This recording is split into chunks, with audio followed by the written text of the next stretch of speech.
احترام رمضان احترام رمضان احترام رمضان احترام رمضان۔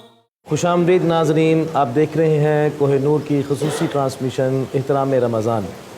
سحری کی ٹرانسمیشن اور احترام رمضان میں ہم لوگ آپ حاضر ہیں، اور علامہ صاحب ہمارے ساتھ تشریف فرما ہیں، حفیظ اللہ سہروردی صاحب۔ علامہ صاحب، سوال یہ ہے کہ رمضان المبارک میں جنت کے دروازے کھول دیے جاتے ہیں، تو اس سے کیا مفہوم ہے کہ جنت کے دروازے کھول دیے جاتے ہیں؟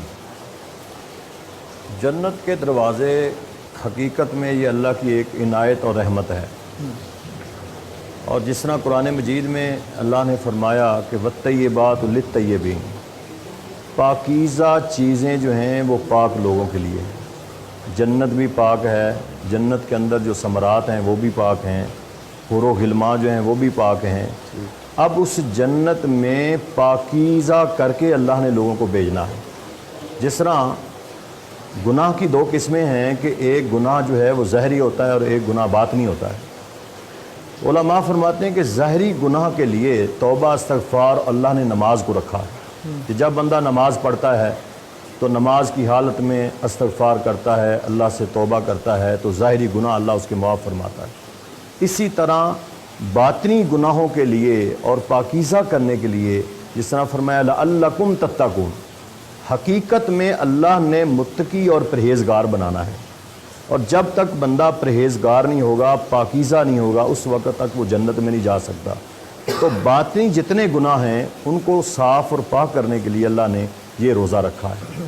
تو جنت میں وہ جائے گا، اور جنت کے دروازے تو عام ہیں، اللہ نے کھول دیے ہیں، لیکن جو جنت میں جانے کا حقدار ہوگا، کیونکہ جنت کے دروازوں میں سے ایک دروازہ ہے جسے باب ریان کہا جاتا ہے، تو حضور علیہ الصلوۃ والسلام نے فرمایا کہ یہ روزہ دار کے لیے ایک مخصوص دروازہ ہے، اس میں صرف روزے دار ہی داخل ہوگا، دوسرا کوئی نہیں داخل ہو سکتا۔ تو اس لیے جنت جو ہے اللہ تعالیٰ جنت کے دروازے جو ہے وہ کھول دیتا ہے۔ باب ریان ناظرین کے جو ایک جنت کا دروازہ ہے وہ روزہ داروں کے لیے ہے۔ ناظرین، آج پہلا روزہ ہے اور آج عشرہ رحمت کا آغاز ہو چکا ہے۔ رمضان کے 3 عشرے ہیں، آج عشرہ رحمت ہے، اور رب کائنات کی ذات فرماتی ہے رحمتی واسعت کل شیء، کہ میری رحمت نے ہر شے کو اپنے دامن میں چھپا رکھا ہے۔ کائنات میں جتنی بھی اشیاء ہیں ساری رب کی رحمت کے دامن میں ہے۔ علامہ صاحب، عشرہ رحمت کا آغاز ہو چکا ہے۔ رب کی رحمت تو ہمیشہ رہتی ہے، پورا سال رہتی ہے، قدم قدم پہ رہتی ہے، لیکن اس عشرہ رحمت کو جو خاص کیا، اس کی وجہ کیا ہے کہ یہ عشرہ رحمت ہے؟ بسم اللہ الرحمن الرحیم۔ سب سے پہلی چیز یہ ہے کہ رمضان المبارک کا آغاز ہوتا ہے۔ آغاز رمضان سے جب لوگ اس کی طرف آئیں، رجوع اللہ کریں اور عبادت کی طرف آئیں، نیکی کی طرف آئیں، تو ہر کسی کی طبیعت مزاج 11 ماہ تک مادیت میں گزرے، نفسانیت میں گزرے، دنیا میں گزرے، دنیا طلبی میں گزرے، تو اچانک اللہ کی طرف آتے ہوئے بندہ ڈرتا ہے کہ میں گناہ گار ہوں، مجھے وہ سزا دے گا میرے گناہ کی، میں اس کی بارگاہ میں کیسے جاؤں، کون سا منہ لے کے جاؤں؟ تو اللہ رب العزت نے آغاز ہی رحمت سے کیا، تاکہ میرا بندہ جب میری بارگاہ میں آئے تو اپنے گناہ پہ نگاہ بعد میں ڈالے، پہلے میری رحمت کو دیکھے کہ میری رحمت کتنی ہے۔ تو ساری کائنات کی اگر رحمتیں جمع کی جائیں تو پھر بھی میرے مصطفیٰ کریم کی رحمت تک نہیں پہنچ سکتی۔ اور اللہ کی جو رحمتیں ہیں، اس کا فضل ہے، کرم ہے اس کائنات میں، اس نے جو رحمت کی ہے اس کے 99 حصے ہیں، جن میں سے ایک حصہ اس نے اس پوری کائنات میں تقسیم کیا ہے۔ اس کی ساری رحمتوں کو اگر دیکھا جائے، ایک حصہ کل کائنات میں تقسیم کیا ہے، تو 99% جو رحمتیں ہیں وہ اس نے اپنے پاس رکھی ہیں، اور وہ 99% رحمتیں اس دن دروازہ ان کا کھلے گا، ان کا پہلا پردہ اس دن اٹھے گا قیامت کے دن، جب امت محمدیہ کی بخشش کا ٹائم آئے گا۔ اسی طرح عشرہ رحمت، اس میں اللہ تعالیٰ کی رحمت عام ہو جاتی ہے ماشاءاللہ، اور اس میں ایک بڑی اہم بات کی طرف آپ کی توجہ دلانا چاہوں گا، جیسے علامہ صاحب نے بھی بڑی اچھی حدیث کوٹ کی ہے کہ باب الریان اللہ رب العزت نے ایک دروازہ رکھا ہے جنت میں جو روزہ داروں جس میں کے سے لیے۔ روزہ دار گزریں گے. صحیح۔ جتنی عبادات ہیں ہر عبادت کا اجر متعین کیا ہوا ہے اللہ رب العزت نے. نماز پڑھیں گھر میں تو اسے ایک نماز کا ہی ثواب دیا جاتا ہے. صحیح۔ وہی نماز اگر کوئی شخص آ کے مسجد میں پڑھے تو مسجد میں جماعت کے ساتھ پڑھنے پہ اسے 27 گنا اجر دیا جاتا ہے. وہی نماز اگر وہ مسجد اقصیٰ میں جا کے پڑھے 25,000 نمازوں کا اسے اجر دیا جاتا ہے. وہی نماز اگر وہ مسجد نبوی میں پڑھے وہی رکعتیں ہیں، وہی شخص ہے، وہی خشوع خضوع ہے، وہی تلاوت ہے، وہی اذکار ہیں، وہی تسبیحات ہیں، اس کا اجر بڑھ کر 50,000 نمازوں پہ چلا جاتا ہے. وہی نماز اگر خانہ کعبہ میں پڑھے، حرم کعبہ میں پڑھے، اس کا ثواب 1,00,000 پہ چلا جاتا ہے نماز کا. ٹھیک ہے۔ اب ایک طرف یہ تعداد بڑھ رہی ہے لیکن متعین کی جا رہی ہے کہ اس مقام پر 50,000 یہ ہے، 25,000 1,00,000 مقام بدلنے سے اجر بڑھ گیا صحیح۔ لیکن متعین رکھا. حج کا اجر بھی متعین ہے، زکوٰۃ کا اجر بھی متعین ہے، اور فرشتے ہر عمل کے بعد اس کا ثواب، اس کا اجر، اس کا صلہ جو ہے وہ لکھ دیتے ہیں کہ اس نے یہ عمل کیا ہے، اس کا یہ صلہ ہے. لیکن جب روزے کی باری آتی ہے تو روزے کا اجر فرشتے نہیں لکھ سکتے. روزہ دار جس حال میں بھوکا پیاسا رہا ہے وہ پورا دن، اس کا اجر فرشتے نہیں لکھتے. ایک حدیث میں صرف اللہ رب العزت کے محبوب صلی اللہ تعالیٰ علیہ وآلہ وسلم نے اشارہ دیا ہے، وہاں پہ آپ نے فرمایا الصوم لی انا اجزا بھی. دوسری روایت میں فرمایا الصوم لی انا اجزی بھی، کہ روزہ میرے لیے ہے، اس کی جزا میں عطا کروں گا. اور دوسرا فرمایا روزہ میرے لیے ہے، اس کی جزا میں خود بن جاؤں گا. اب یہ بڑی عام اور قابل توجہ بات ہے کہ جتنی عبادتیں تھیں، جتنے اعمال صالحہ تھے، جتنی نیکیاں تھیں، جب کوئی نمازی آئے گا قیامت کے دن جنت میں اسے باب الصلاۃ سے بلایا جائے گا، اس عبادت کے نام سے دروازہ رکھا. زکوٰۃ دینے والا آئے گا اسے باب الزکوٰۃ سے بلایا جائے گا.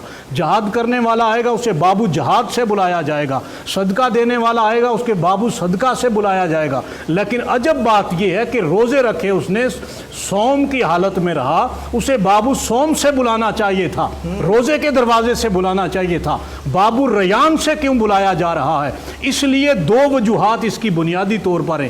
پہلی بات یہ ہے کہ فرشتے روزے کا اجر ثواب نہیں لکھ سکتے. اللہ نے کہا اس کا اجر میں خود دوں گا یا میں خود بن جاؤں گا. اور اس کو جنت میں بلانے کی باری جس دروازے سے بلایا جانا ہے وہ الریان رکھا. اس کی سب سے اہم بات جو قابل توجہ ہے وہ یہ ہے کہ پہلی بات کہ انسان بھوکا رہا، پیاسا رہا. اب اس کی بھوک اور پیاس کا احساس فرشتوں کو نہیں ہے. فرشتے نہ کھاتے ہیں نہ پیتے ہیں. جو کھاتا پیتا نہیں اسے احساس کیسے ہوگا کہ بھوک میں تڑپنے کا کیا احساس ہے، پیاسے کی شدت پیاس میں کیا حال ہوتا ہے، وہ کیسے نڈال ہوتا ہے. تو اللہ رب العزت نے کہا جس کیفیت کو تم محسوس نہیں کر سکتے اس کا اجر و ثواب کیسے لکھو گے. اس لیے ان کی بھوک کا، ان کی پیاس کا حال جو ہے اس سے میں واقف ہوں، میں خود انہیں اس کا اجر اور ثواب دوں گا. دوسرے لفظوں میں اس کا یہ عربی میں جب بہت پیاس شدت پہ چلی جاتی ہے، حد سے بڑھ جاتی ہے، اسے العطش کہتے ہیں. اتنی شدت پہ چلا جانا کہ دنیا کے جتنے مشروبات ہیں اس کے سامنے رکھے جائیں اس کی پیاس نہیں ختم ہوتی، اس کی بھوک ختم نہیں ہوتی. جنت میں اس دروازے کا نام الریان رکھا. العطش کے مقابلے میں الریان ہے. صحیح. ماشاءاللہ بڑی خوبصورت گفتگو آپ کر رہے ہیں. لیکن ایک کالر ہے ہمارے ساتھ. ہم السلام علیکم. وعلیکم السلام. جی کون صاحب کہاں سے بات کر رہے ہیں؟ سر جی حنیف بات کر رہا ہوں، محمد علی لاہور سے. جی نور سلطان صاحب سے کلام کا عرض کرنا ہے. جی بولیے بھائی. ان سے کہنا ہے کہ ایک میں ہی نہیں ان پر لاکھوں. جی بالکل کلام جی پیش کر. یہ کلام عرض کر دیں ذرا. بہت شکریہ آپ کی کال کرنے کا، بہت شکریہ. جی رفیق ضیاء صاحب آپ ہمارے ساتھ آج شریک ہیں پہلی سحری میں. تو آپ کے شب و روز کیسے گزرتے ہیں؟ آپ کیسے افطاری سحری کیسے معمولات ہیں آپ کے؟ رمضان میں بھی محافل ہوتی ہیں اس طرح. ابھی میں اس پروگرام پہ ہیں تو ایک سید زادہ ہیں ان کی طرف میں پروگرام تھا. اچھا. تو وہاں سے محفل پڑھ کے نصیحتیں ادھر آیا. ماشاء اللہ. 12 مہینے جو ہیں حضور کی سلام ہی گزرتی ہیں. ماشاء اللہ. خوشی ہو، غم ہو، ربیع الاول ہو، کبھی خوشی ہوتی ہے تو کبھی غم ہوتا ہے، ماں کی ذکر رسول ہوتا ہے. بڑا اچھا آپ نے کلام لکھا، لگیاں نے موجاں تے لائی رکھی سونیاں سونیاں پوری دنیا میں. ایک منٹ، ایک کالر ہے ہمارے ساتھ. السلام علیکم. وعلیکم السلام. کون صاحب کہاں سے بات کر رہے ہیں؟ سر جی میں سدھی سے اقبال خان بات کر رہا ہوں. جی فرمائیے جناب. بس سر جی ایک نعت کی فرمائش کرنی تھی. جی کیجئے، جی کیجئے، آپ فرمائش کیجئے. ہاں، لاکھوں کروڑوں درود و سلام. اچھا جی ٹھیک ہے جی، شامل کرتے ہیں آپ کی فرمائش کو انشاءاللہ. پروگرام جو دکھا رہے ہیں اس میں ماشاءاللہ میں بہت کچھ سیکھنے کو مل رہا ہے. جی بہت شکریہ. بہت شکریہ آپ نے کال کی جناب. بہت شکریہ. جی رفیق زیاد صاحب گفتگو جاری تھی. بڑا خوبصورت آپ نے وہ کلام لکھا، لگیاں نے موجاں تے لائی رکھیں سونیاں. وہ میں یہ دیکھنا چاہتا ہوں کہ اس میں سننا چاہتا ہوں آپ سے کہ ایسی کیا اس میں بات تھی کہ جب بھی پڑھا جائے، کہیں بھی پڑھا جائے، پوری دنیا میں کم و پیش میرا آنا جانا ہوتا ہے تو اکثر یہ کلام پڑھا جاتا ہے اور سنا بھی جاتا ہے، تو اس میں عجب کیفیات ہوتی ہیں. تو اس کے پیچھے کچھ کیا بیک گراؤنڈ ہے کوئی ایسا؟ میں آپ کو بتاتا ہوں. علامہ اقبال اللہ رحمہ آپ ایک جگہ سے گزر رہے تھے تو ایک شخص کوئی کلام پڑھ رہا تھا تو بڑے غور سے سننے لگے، کھڑے ہو گئے تو جا کے پوچھا بھائی یہ کس کا کلام پڑھ رہے ہیں؟ تو شخص نے کہا یہ حضرت پیر میر علی شاہ صاحب رحمۃ اللہ تعالیٰ علیہ کا کلام ہے جسے کہ متران دی ودیری ہے وہ پڑھ رہے ہیں. لیکن تبھی یہ کسی عارف کا کلام ہے، وہ جس کیفیت میں انہوں نے لکھا ہے اس کیفیت نے مجھے یہاں رکنے پر مجبور کر دیا ہے. سبحان اللہ. تو جب انسان جس کیفیت میں لکھتا ہے، خاص طور پر نعت لکھنے والا جب وہ پڑھتا ہے تو اس کیفیت اس پر وہ طاری ہو جاتی ہے، اس کے اثرات جو دوسرے نعت خوان ہیں اس پر بھی ہوتی ہے. اب یہ جو لفظ ہیں لگیاں نے موجاں تے لائی رکھی سونیاں، چنگیاں یا مندیاں نے بائی رکھی سونیاں، یہ لفظ جو ہے انہیں میں سارا کچھ ہے. اصل میں یہ مجھے میں حضور کی نعت پڑھتا تھا. یہ ایک واقعہ ہے جو میں ہر چینل میں شیئر تو نہیں کرتا لیکن آپ نے بعد ایسے چھیڑ دیے ہیں. تو مجھے ایک جاب کی آفر ہوئی کہ آپ جاب کریں، کوئی نوکری جو ہے وہ کریں. میرے ایک دوست نے مجھ سے کہا میں چاہوں گا تم یار نعت خانی کرتے ہو کوئی جاب وغیرہ کرو. تو میں نے کہا ٹھیک ہے. میں نے صبح میں آؤں گا اور آپ میرے ساتھ جائیں گے. تو ساری رات مجھے نیند نہ آئی. میں نے کہا وہ کہہ رہے صبح آپ 10 بجے جائیں گے، رات کو 12 بجے آپ کو چھٹی ہو. میرے دل میں خیال آیا کہ میں حضور کی نعت خوانی کرتا ہوں، محافل پہ جاتا ہوں، میرا ایک شوق ہے، میرا ایک عزم ہے. تو جب میں اس جاب پہ جاؤں گا تو یہ میرا شوق ختم ہو جائے گا. تو ایسی میری زبان پر میرے دل پر آیا، ایک بات آئی میری زبان پر کہ یا رسول اللہ موجاں لگیاں تے لائی رکھو، موجاں لگیاں لائی رکھو تو میں لوگوں کی نوکری کراں گا. دل میں خیال آیا تو وہ لفظ جو تھے نا وہ آنسو بن کر وہ قلم میں شامل ہو گئے. تو پھر میں نے لکھنا شروع کیا. تو ایسی کیفیت ایک بنی. ویسے جب بھی وہ پڑھتا ہوں اب سرکار نے وہ کلام لکھنے کے بعد واقعی موجے لگا دی. آپ تو سب آپ کو سمجھتے ہیں، نور بھائی کے ساتھ میری پورے پاکستان میں مختلف جگہ پہ محافل ہوتی ہیں، وہاں پہ ملتے ہیں. اللہ نے بہت عزت دی ہے. ابھی اس کلام کے حوالے سے اگر میں گفتگو کرنی شروع کروں تو 2-3 پروگرام چاہیے، لیکن ایک چھوٹی سی بات میں یہاں پہ عرض کروں گا. ایک پہلے کالر ہیں ہمارے ساتھ، ان کو ذرا. جی السلام علیکم. السلام علیکم. جی السلام علیکم. سر میں مفتی صاحب سے یہ کوشچن کرنا چاہوں گا کہ کچھ لوگ روزے کی حالت میں بھوکا روزہ رکھتے ہیں اور یہ کوشش کرتے ہیں کہ ہمارا وزن کم ہو جائے، یا مختلف قسم کی ایکسرسائزز کرتے ہیں اور یہ چاہتے ہیں کہ ہمارا وزن کم ہو جائے. تو یہ میرا سوال یہ ہے کہ ان کی کوئی گناہ میں تو نہیں شامل ہو جاتا کہ وہ اپنے آپ پہ ظلم کر رہے ہیں بھوکا پیاسا رہ کے، یا ایسے کام کر رہے ہیں کہ وہ ان کو تکلیف پہنچا رہے ہیں؟ جی ٹھیک ہے، بہت شکریہ آپ نے کال کی. جی رفیق زیاد صاحب گفتگو جاری ہے آپ کی. میرے پاس پچھلے دنوں آیا تو کہنے لگا مجھے صرف ایک ہی نعت آتی ہے لگیاں نے موجاں. میں 10 سال سے پڑھ رہا ہوں اور کوئی نعت نہیں مجھے آتی. تو میں 10 سال سے اس شخص کو ڈھونڈ رہا تھا جس نے یہ لکھی ہے، کس کیفیت میں لکھی ہے. وہ پرسوں شخص میرے پاس آیا، جب میں نے اسے سنی تو مجھے اپنے سے زیادہ مزہ اس کا آیا، اس کیفیت کے ساتھ اس کی محبت سے سنی. ماشاء اللہ ماشاء تو اللہ. یہ انعام اللہ کی طرف سے بات آتی ہے کہ لفظ وہی ہوتے ہیں شاید جو سارے شاعر استعمال کرتے ہیں، لیکن دو کوئی لفظ جو ہے دو شعر اگر آپ اس حضور کی بارگاہ میں قبول ہو جائے، ان کی کرم نوازی، ان کی رحمت ہے یہ سب، اس کی میں اشعار دو تین پیش کرتا ہوں۔ پہلے کالر شامل کر لیتے ہیں۔ السلام علیکم۔ وعلیکم السلام جی کون صاحب کہاں سے بات کر رہے ہیں؟ بھائی، شیخ وقاص بول رہا ہوں لاہور سے۔ جی جناب فرمائیے۔ سب سے پہلے تو آپ کو رمضان شریف کی بڑی بڑی مبارک، بہت شکریہ، آپ کو بھی بہت مبارک ہو بھائی۔ خیر مبارک۔ اور دوسری سب سے بڑی مبارک آپ کو یہ کہ آج دل خوش ہو گیا ہے کہ ماشاءاللہ حافظ نور سلطان صدیقی صاحب آپ کے ساتھ سامنے پروگرام میں بیٹھے ہیں، تو اللہ ان کو سلامت رکھے۔ رفیق زیاد صاحب بھی ماشاءاللہ بیٹھے ہیں، اور میری نعت کی فرمائش حافظ نور سلطان صدیقی صاحب سے ہے کہ اگر وہ میری فرمائش پوری کر دیں تو ان کی مہربانی ہے۔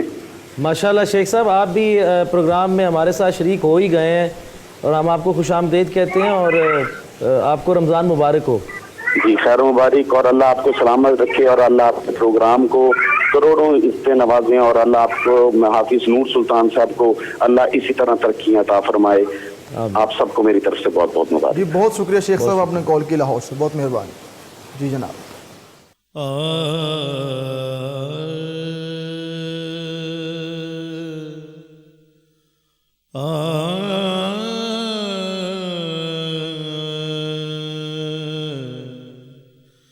لگیاں نے موجاں ہن لائی رکھی سونیاں، لگیاں نے موجاں ہن لائی رکھی سونیاں،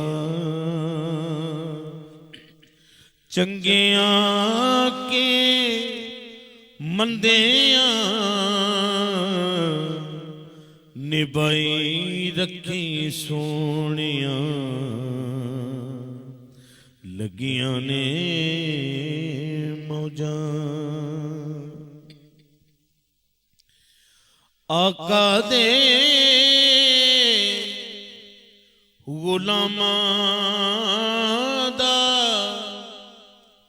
میں اتنا غلام، لوکی کہندے خاص میں تے آماں تو بھی آم۔ آقا دے غلاماں دا میں اتنا غلام، لوکی کہندے خاص میں تے آماں تو بھی آماں، پردہ جے پایا تے پائی رکھی سونیاں، پردہ جے پایا تے پائی رکھی سونیاں، لگیاں نے موجاں۔ دکھیاں تے آسیاں نو گل لاؤن والیاں، خیر ہوئے تیری مینوں خیر پاؤن والیاں، خیر ہوئے تیری مینوں خیر پاؤن والیاں، خیر میری جھولی بچ پائی رکھی سونیاں، لگیاں نے موجاں۔ تیرے باجوں آقا کسے خبر نہ لئیے، بڑے چر بعد آقا میری سنی گئی تیرے باجوں آقا کسے خبر نہ لئیے بڑے چر بعد آقا میری سنی گئی پھر بنی ہوئی بات نوں بنائی رکھی سونیاں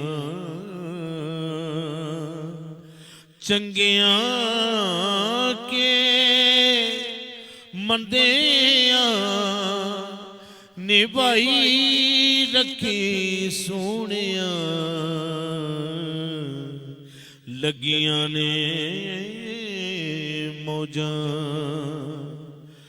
زیایو دیال دا بنیا غلام میں ایدے نالوں بد ہور لینا کی نام میں زیایو دیال دا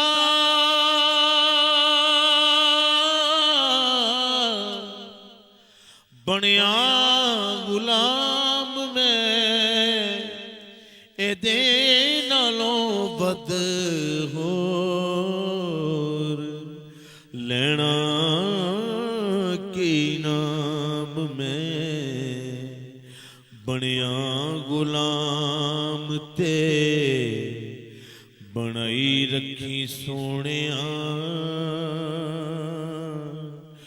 چنگیاں کے مندیاں نبھائی رکھی سونیاں لگیاں نے موجاں صدا لائی رکھی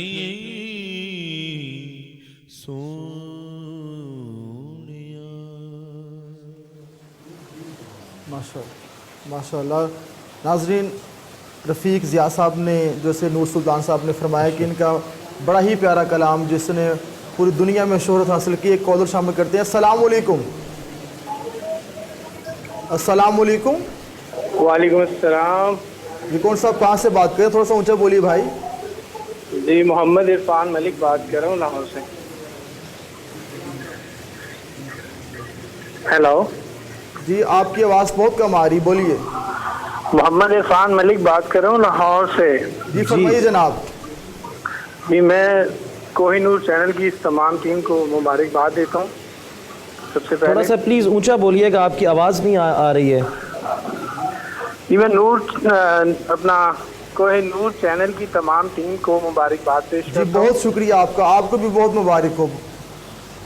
تھینک یو. اور اس کے بعد خاص طور پر حافظ محمد نور سلطان صدیقی صاحب کو آج میزبان دیکھ کے خوشی ہو رہی ہے ماشاءاللہ. لیکن میری ایک فرمائش ہے ان سے.